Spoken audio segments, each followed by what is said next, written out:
Eighth lesson ప్రజలు వలసలు అనమాట. ప్రజలు వలసల్లో సంబంధించి మనకు రామయ్య కుటుంబం సంబంధించి ఒక ఎగ్జాంపుల్ ఇచ్చారు. కర్నూలుకు వలస వచ్చినటువంటి ఒక టీచర్ అంట రామయ్య. సో ఇక్కడ మనకు చూసినట్టయితే ఏమి చూద్దామండి. ఇక్కడ మనకు అంత ఎక్సెస్ మ్యాటర్ ఏం అవసరం లేదు, జస్ట్ ఒక్కసారి చూసుకుంటే సరిపోతుంది. ఏం అడిగే ఛాన్స్ అయితే ఏముండదు. కర్నూలు నుంచి సుంకెలకు 79 కిలోమీటర్స్ అంట. సుంకేసులకు ఓకేనా. జనాభా ఎంత ఉన్నారంటే 1800 జనాభాతో ఉన్నారు. 400కు పైగా ఇల్లులు అనేటివి ఉన్నాయంట. కుటుంబ వ్యవసాయం మీద ఎక్కువ ఆధారపడి ఉన్నారు.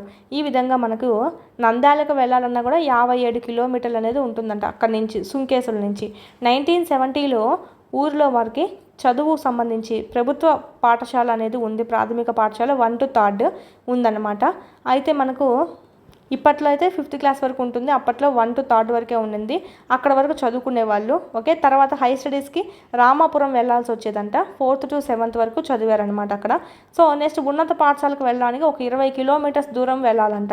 అవుకు ప్రభుత్వ ఉన్నత పాఠశాలకు వెళ్ళాలన్నమాట. వెళ్ళేసి అక్కడ చదువుకోవాలి. అక్కడ వెళ్ళాలంటే మనకు ఫ్యామిలీ ఉండలేరు కాబట్టి అంతా వచ్చి అక్కడ హాస్టల్స్లో ఉండి చదువుకునే వాళ్ళు. ఇదంతా అవసరం లేదండి, జస్ట్ చూసుకుంటే సరిపోతుంది. ఇది కూడా అవసరం లేదు. నెక్స్ట్ వాళ్ళు హై స్టడీస్కి టీచర్ ట్రైనింగ్ ఇవన్నీ వాళ్ళు కర్నూలుకి వెళ్ళారంట.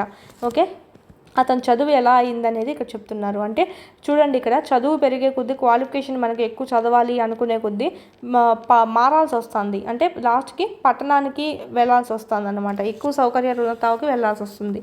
అది తెలియజేస్తున్నారు ఇక్కడ వలసలు అనేది. గ్రామం నుంచి తను చూడండి కర్నూలు వరకు రావడం జరిగిందంటే చదువు కోసము రావడం జరిగింది, విద్య కోసం. ఈ విధంగా విద్య కోసము, ఉపాధి కోసము, ఉద్యోగాల కోసము ప్రజలు వలసలు పోతూ ఉంటారు. ఇది మనకి ఇదంతా ఏం అవసరం లేదండి, జస్ట్ చూసుకోని కూడా అవసరం లేదు. అంతా తన లైఫ్ గురించి ఇచ్చారు.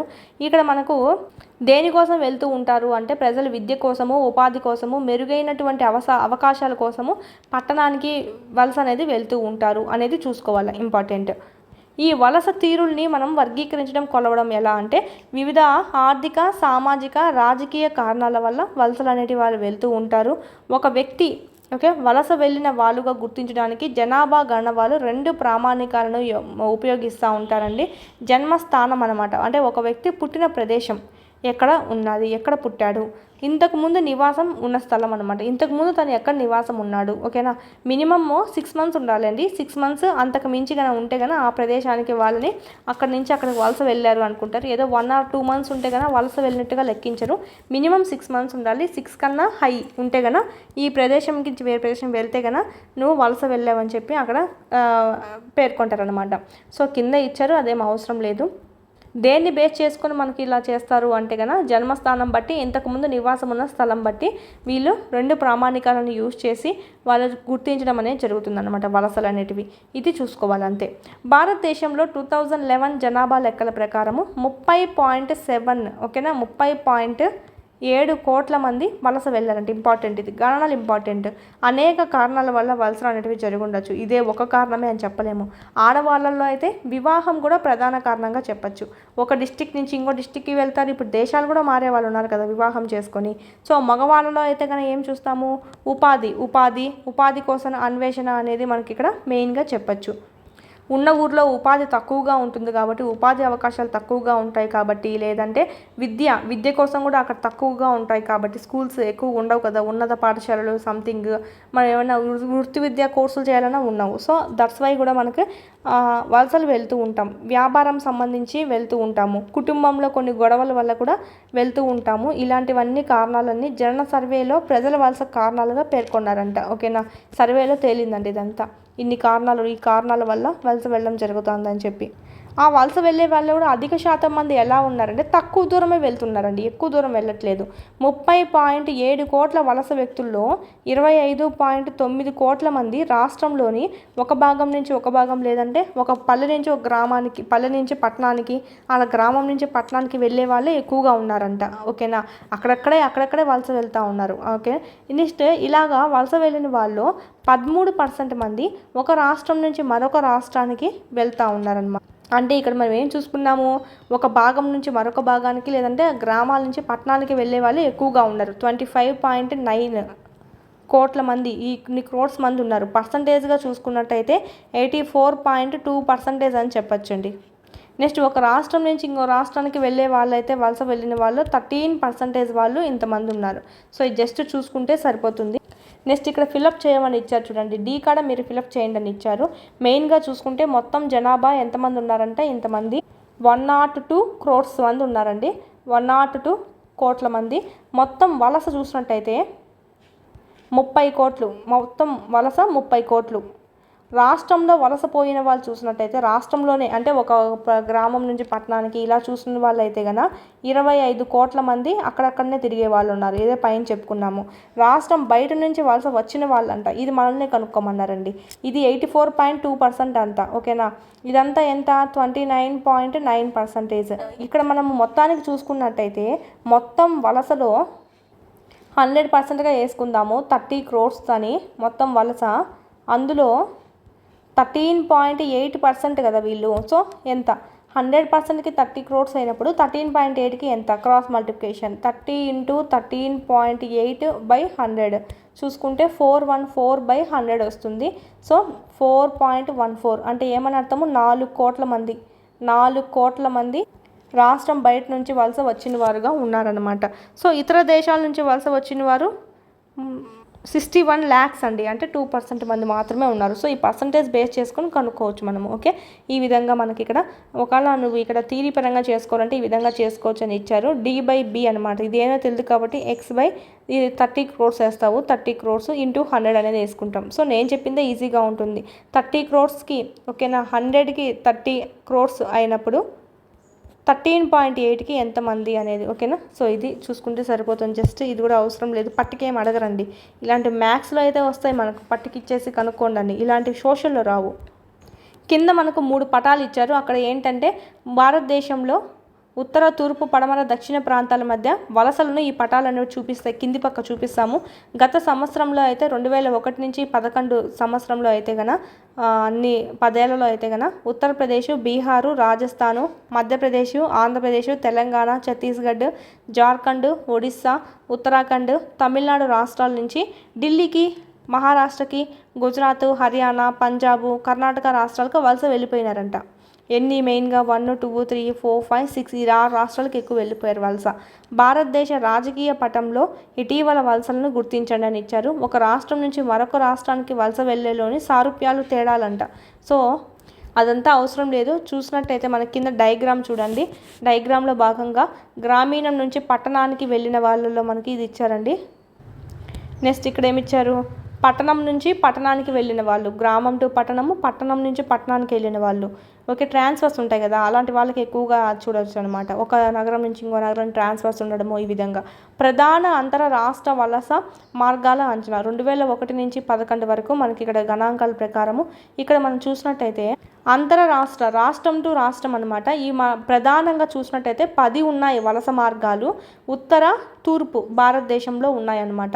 ఇక్కడ మనకు ఉత్తరలో చూసుకున్నట్టయితే ఉత్తరప్రదేశ్, మధ్యప్రదేశ్, హర్యానా, ఢిల్లీ ఇది మనకు ఉత్తర ప్రాంతం. తూర్పు ప్రాంతంలో అయితే కన్నా బీహారు, వెస్ట్ బెంగాల్. నెక్స్ట్ దీనికన్నా ఎక్కువ ఇంకెక్కడ జరిగిందంటే అంటే దీంతో పాటు ఇంకా ఎక్కువ వేరేది చూసుకున్నట్టయితే తెలంగాణ, కేరళ వీటి మధ్య కూడా ఎక్కువగా రాష్ట్రాల మధ్య రాష్ట్రాలకు వలసలు వెళ్ళేటివి వీటి మధ్య కూడా చూడొచ్చు. అందుకే చూడండి మన ఏపీలో కూడా ఎక్కువగా స్కూల్స్లో కేరళ టీచర్స్ని తెచ్చుకుంటాం. కేరళలో ఎక్కువ అక్షరాస్యత ఉంటుందండి. సో అందుకు ఇక్కడ మన కేరళ టీచర్స్ని ఎక్కువగా తెప్పించుకొని ఇంగ్లీష్ బాగా ఫ్లూయెంట్గా మాట్లాడగలుగుతారు. ఈ విధంగా తెప్పించుకుంటూ ఉంటారు. ఇది కూడా ఒక రకంగా వలసే కదా. సో అలాగా రాష్ట్రాల నుంచి రాష్ట్రాలు మారుతూ ఉంటారు అనమాట వలసకు సంబంధించి. ఇక్కడ ఇచ్చారు ఎక్కువగా ఎక్కడెక్కడ జరుగుతాయి అని చెప్పి. ఓకే, ఉత్తర సైడ్ అయితే అక్కడ, తూర్పు సైడ్ అయితే అక్కడ. మన సైడ్ అయితే కన్నా తమిళనాడు, కేరళ, దక్షిణ భారతదేశంలో అయితే తమిళనాడు, కేరళలో ఎక్కువ అంట. సో ఇది ఇంతకన్నా మించి ఏమీ అవసరమైతే ఉండదు. ఇక్కడ వాళ్ళు ఇచ్చారు ఈ పటంలో కొత్తగా ఏర్పాటైన రాష్ట్రాలు ఇవ్వబడలేదంట. కొత్తగా ఏర్పాటైనవి ఇవ్వలేదు, ఓల్డ్ ప్రకారమే చెప్పారు రాష్ట్రాలకు కూడా వీళ్ళు. ఓకేనా, ఇది మనకు సంబంధించి. నెక్స్ట్ గ్రామీణ ప్రాంతాల నుంచి పట్టణాలకు వలస, ఇదంతా నార్మల్ మ్యాటర్. గ్రామీణ ప్రాంతాల నుంచి పట్టణ ప్రాంతాలకు ఎందుకు వలస వెళ్తారు, కారణాలు తెలపండి. క్రింది వాటిలో సరైనది కాంది ఏది అని అడుగుతారండి. ఉపాధి అవకాశాల కోసం వెళ్తూ ఉంటారు. నెక్స్ట్ కుటుంబ సభ్యులకి మరిన్ని అవకాశాలు, అధిక ఆదాయం కావాలని, మెరుగైన సేవలు ఉంటాయన్న ఆశతో వెళ్తారు. హాస్పిటల్స్ వీటి కోసము. నెక్స్ట్ ఆదాయం పెంచుకోవడానికి వెళ్తూ ఉంటారు. ఓకేనా, కుటుంబ అవకాశాలు మెరుగుపరచుకోవడానికి వెళ్తూ ఉంటారు. పరిశ్రమలు, సేవా రంగాల్లో పనిచేయడానికి వెళ్తూ ఉంటారు. ఇది కూడా ఉద్యోగం కిందకే వస్తుంది. ఒకటి చదువుకోవడానికి వెళ్తూ వెళ్తూ ఉంటారు, కొత్త ఉద్యోగాలు చేయడానికి వెళ్తూ ఉంటారు, మన నైపుణ్యాలు నేర్చుకోవడానికి వెళ్తూ ఉంటారు. ఓకేనా. లింగ కుల ఆధారిత వివక్షత పట్టణాల్లో తక్కువగా ఉంటుందండి. అన్ని క్యాస్ట్ వాళ్ళు ఎక్కువగా మనకు అక్కడ ఎక్కువ వివక్షత ఉండదన్నమాట. దానికోసము వెళ్తూ ఉంటారు. అధిక స్వేచ్ఛను ఇస్తున్నట్టుగా ఉంటాయి, అందుకోసము వెళ్తూ ఉంటారు. నెక్స్ట్, ఈ వ్యవస్థీకృత రంగంలో పని దొరకడం అనేది చాలా కష్టం అండి. ప్రభుత్వ ఉద్యోగాలకు సంబంధించి వ్యవస్థీకృత రంగం కిందకి చెప్పుకోవచ్చు. మెయిన్ ఎగ్జాంపుల్గా ఇక్కడ దొరకడం కష్టము. వాళ్ళు ఆశించిన ఉద్యోగ భద్రత ఉండదన్నమాట. ఎక్కడ ఈ దీంట్లో అయితే ఉంటుంది, అవ్యవస్థీకృత రంగంలో ఉండదన్నమాట. సో మెరుగైన ఆదాయం అనేది ఉండదు. వాళ్ళు రోజువారీ కూలీలుగా బతుకులు ఈడుస్తూ ఉండడం అనేది జరుగుతుంది. ఎక్కువగా అలాంటి వాళ్ళే పట్టణాలకి ఎక్కువగా వెళ్తూ ఉంటారనమాట. ఇక్కడ ఎట్లాగో మనకి వ్యవస్థీకృత రంగంలో ఉద్యోగాలు దొరకవు కాబట్టి ఈ విధంగా ఉద్యోగ భద్రత వీటిల్లో మామూలు వాటిల్లో ఉండదు, వీటిల్లో అయితే ఉంటుంది. అందుకని చెప్పి మనకు మెరుగైన జీవితం ఉంటుంది అనే ఉద్దేశంతో పట్టణాలకు వెళ్ళిపోయి అక్కడ ఉపాధి అవకాశాలు ఇంకా మెరుగైనవి చూసుకుంటూ ఉంటారనమాట. చాలామందికి స్వగ్రామంలో ఇల్లు ఉంటుందండి, వలస వెళ్ళిన ప్రాంతంలో కూడా ఇల్లు ఉంటుంది. పని జరిగిన రోజులు ఇల్లులో వలస ప్రాంతంలో ఉంటారు, టౌన్లలో ఉంటారు. ఇంకేమన్నా మనకు మళ్ళా పండగలు పబ్బాలు మామూలుగా వెళ్తూ ఉంటాం కదా, నెల 2 నెలలు ఖాళీ రావడము, అట్లా సొంత గ్రామానికి వెళ్ళిపోతూ ఉంటారు. అలా వెళ్ళే వాళ్ళు కూడా ఉంటారు. ఈ రెండిట్లోనూ ఇట్లా వెళ్తూ ఉంటారు. కొంతమంది ఏం చేస్తారు, భార్య పిల్లల్ని గ్రామీణంలో ఉంచుతారు, వీళ్ళు ఉద్యోగానికి వెళ్ళి నెల నెల డబ్బులు పంపించడము ఇలాగ పోషణ చేస్తూ ఉంటారు. అలాంటి వాళ్ళు ఉన్నారు.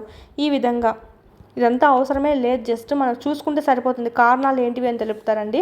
ఓకే, విద్య ఉపాధి అవకాశాలు మెయిన్గా చెప్పుకోవచ్చు. ఇక్కడ మనకి కింద గ్రాఫ్ ఇచ్చారు. వీటికి సంబంధించినటువంటి ఫుల్ క్లాసెస్ అన్నీ మీకు యాప్లో అందుబాటులో ఉన్నాయి. 3rd నుంచి 10th వరకు లెసన్ వైజ్ వీడియోస్ ప్లస్ పీడిఎఫ్స్తో సహా మీకు 500 రూపీస్కే మీరు ఇక్కడ పర్చేస్ అనేది చేసుకోవచ్చు.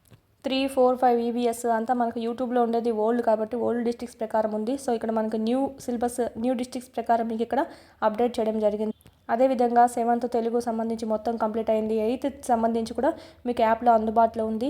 8th జాగ్రఫీ సంబంధించి, అదేవిధంగా మ్యాథమెటిక్స్ సంబంధించి అయితే మోస్ట్ ఇంపార్టెంట్. 9th మ్యాథ్స్కి సంబంధించి కూడా మీకు ఇక్కడ ఆల్ క్లాసెస్ అన్నీ SEM 1, SEM 2 కూడా మీకు అప్లోడ్ చేయడం అనేది జరిగింది. ఈ విధంగా 3rd నుంచి 10th వరకు 3rd to 8th మొత్తం ఉంటాయి. 9th 10th లింక్డ్ టాపిక్స్ అనేటివి మీకు అప్లోడ్ చేయడం జరిగింది. చూడండి, చాలా యూస్ఫుల్ అవుతుంది. పీడిఎఫ్స్ అనేటివి కూడా ఇక్కడ మీరు డౌన్లోడ్ చేసుకోవచ్చు.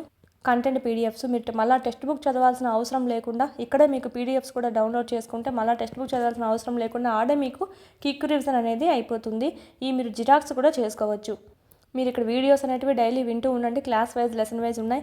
అదేవిధంగా class wise lesson wise exams కూడా ఉన్నాయన్నమాట, ఆల్ సబ్జెక్ట్స్ సంబంధించి. ఇక్కడ కూడా మీకు క్లాస్ వైజ్ లెసన్ వైజ్ ఉంటాయి. సో వీడియోస్ వినడము, వీడికి వచ్చి ఎగ్జామ్స్ రాసుకోవడం కానీ చేసినట్టయితే ఈజీగా మీరు స్కోర్ అనేది 120 పైన అనేది చెయ్యొచ్చు. 3rd to 8th సంబంధించి లెసన్ వైజ్ ఉంటాయి. 9th 10th ఓకే, సైకాలజీ, విద్యా దృక్పథాలు, మెథడాలజీ, జీకే, కరెంట్ అఫైర్స్, ఈ విధంగా ఆల్ సబ్జెక్ట్స్ అనేటివి లెసన్ వైజ్ టెస్ట్లు కూడా మీకు అందుబాటులో ఉన్నాయి 499 కోర్స్లో. నెక్స్ట్ సైకాలజీ సంబంధించి అకాడమీ టెక్స్ట్ బుక్ సంబంధించి ఒక వీడియోస్ ప్లస్ పీడిఎఫ్స్, టెస్ట్లు మరియు బిట్స్ యొక్క ఎక్స్ప్లెనేషన్ అంతా మీకు ఇక్కడ వీడియోస్ రూపంలో మీకు అంతా ఇక్కడ అవైలబిలిటీలో ఉంది. పీడిఎఫ్ కూడా మీరు డౌన్లోడ్ చేసుకొని జిరాక్స్ చేసుకోవచ్చు. బుక్ దొరకపోయినా పర్లేదు, ఈ పీడిఎఫ్ అనేది మీకు డౌన్లోడ్ చేసుకొని జిరాక్స్ చేయించుకుని అది చదువుకున్నా కూడా మీకు సరిపోతుందండి, సేమ్ బుక్. దీని నుంచే మనకు టెట్లో సంబంధించి అయితే 25+ బిట్స్ అనేటివి వచ్చాయన్నమాట అవుట్ ఆఫ్ 30 ఎవ్రీ సెషన్లో. సో సైకాలజీ సంబంధించి మాత్రం ఈ బుక్ను మాత్రం మిస్ చేయొద్దండి. కేవలం 99 రూపీస్కే ఉంది. ఎస్ఎస్ ప్రొడక్షన్స్ కాంపిటేటివ్ హబ్ అని ప్లేస్టోర్ నుంచి డౌన్లోడ్ చేసుకోండి యాప్ అనేది. ఆ యాప్లో మీకు ఇక్కడ ఈ 3 కోర్సెస్ అనేటివి మీకు కనిపిస్తాయి. సో పర్చేజ్ చేసుకోండి, చాలా యూస్ఫుల్ అవుతుంది. డిఎస్సికి ప్రిపేర్ అయ్యే వాళ్ళ దగ్గర కంపల్సరీ ఉండాల్సిన కోర్స్ ఏదైనా ఉందంటే ఈ టెక్స్ట్ బుక్ సంబంధించి వీడియోస్ ప్లస్ టెస్ట్ సిరీస్ సంబంధించి. ఓకే, ఇదైతే మీకు మొత్తం టెస్ట్ సిరీస్ అనమాట. ఇదైతే మొత్తం మీకు వీడియో క్లాసెస్ అనేటివి కంటెంట్ సంబంధించి ఉంటాయి, ప్లస్ పీడిఎఫ్స్ అనేటివి ఉంటాయి. డౌన్లోడ్ చేసుకొని జిరాక్స్ కూడా చేసుకోవచ్చు.